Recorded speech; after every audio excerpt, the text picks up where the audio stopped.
N संधि diode पूर्ण तरंग दिष्टकारी के रूप में क्लास 12 फिजिक्स से है। पूर्ण तरंग दिष्टकारी वह उपकरण है जो प्रत्यावर्ती धारा को दिष्ट धारा के रूप में परिवर्तित करता है, इसलिए इसे पूर्ण तरंग दिष्टकारी कहते हैं। परिपथ की संरचना एवं बनावट। प्रत्यावर्ती धारा स्रोत में ट्रांसफार्मर की प्राथमिक कुंडली को पीछे जोड़ देते हैं। ये प्रत्यावर्ती धारा स्रोत है, ट्रांसफार्मर की प्राथमिक कुंडली पीछे जोड़ दिया जाता है।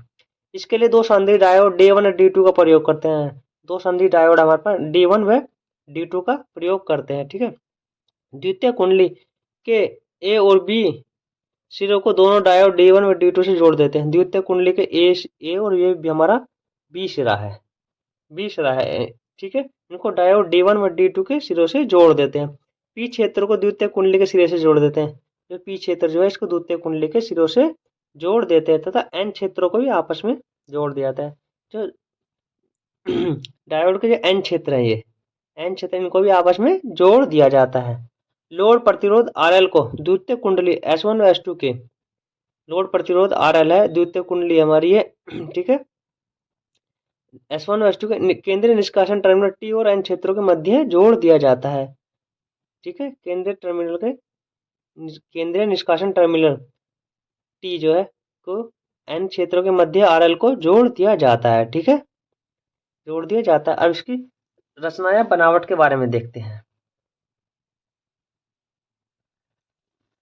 निवेशी प्रत्यावर्ती वोल्टेज के प्रथम धनात्मक अर्धचक्र में द्वितीय कुंडली का ए सिरा बी के सापेक्ष धनात्मक, जिसके कारण D1 अग्र अभिनत तथा D2 उत्क्रम अभिनत की स्थिति में रहता है। इस प्रकार इस स्थिति में धारा D1 से CD की ओर बहने लगती है तथा D2 में धारा शून्य हो जाती है। अर्थात धारा D1 से लोड प्रतिरोध CD की ओर बहती है।